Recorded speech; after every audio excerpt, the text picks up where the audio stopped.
पाठ 9 मुर्गे को वरदान। पाठ परिचय। प्रस्तुत कहानी में मुर्गा ऋषि की बहुत सेवा करता है और ऋषि उसे वरदान देते हैं, परिश्रम ही तपस्या है। तुम्हारी यह तपस्या लोगों की भलाई के लिए होगी।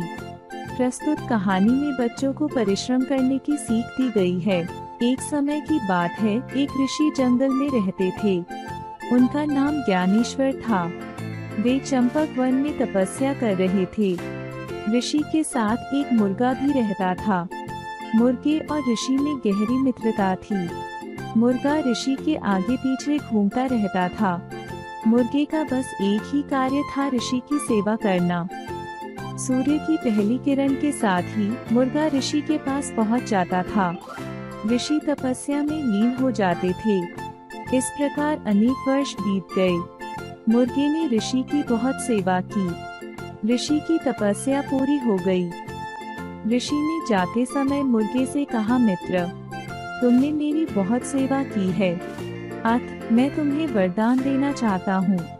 मांगो जो तुम मांगना चाहते हो। मुर्गे ने कहा, जीवन का कुछ हिस्सा आपके साथ बीता, इससे बढ़कर मुझे और क्या चाहिए। ऋषि ने कहा, तुमने मेरी सेवा के लिए परिश्रम किया है, इसलिए मैं तुम्हें वरदान देता हूँ कि तुम्हारी यह तपस्या लोगों की भलाई के लिए काम आएगी। प्रभात से पहले सदैव तुम जाग जाओगे। अपनी वाणी से तुम सबको जगाया करोगे। तुम्हारे लिए यही वरदान है। इसके लिए तुम्हारी प्रसिद्धि हमेशा बनी रहेगी।